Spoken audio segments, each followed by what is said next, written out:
Selamat datang, Encik cari apa? Sekarang ni aku nak tanya kau, dekat sini ada spender percuma tak? Spender tu kau suruh mak kau beli sendirilah. Kat sini mana ada spender percuma? Hah? Tak ada, kau tipu. Kau tengok tempat ni macam ada spender percuma ke? Tak ada kan? Aku mana ada spender lebih untuk kau? Hei, kau orang yang ke-10 tanya spender tu, kau tahu tak?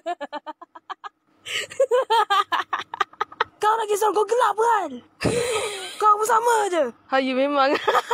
Kalau memang betul tak ada spender percuma, aku bagi tahu semua orang yang kau tipu. Kau nak ke? La ilaha illallah, aku tak ada spender percuma. Aku tak tipu, aku tak ada spender percuma. Aku benar dengan customer macam kau ni. Oh, kau tak nak jujur Sini aku bagi kau satu pick up line yang aku ada.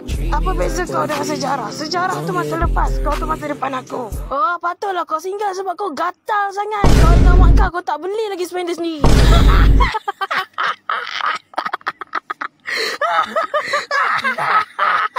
Kau jangan main-main dengan aku. Aku ni ketua buaya darat. Kalau kau tak bagi spender percuma tu, aku tembak kau. Kau ni tak faham bahasa ke?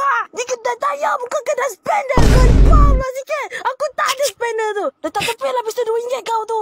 RM2 kau kata. Aku beli ni RM10,000 tau. RM2 ke RM10,000 ke? Spender sendiri pun kau tak nak beli. Kalau kau nak sangat spender, sini aku sumbat spender babi dalam mulut kau. Jangan. Jangan. Kau makan spender tu. Kau makan spender tu. Aku tak pernah dengan kau.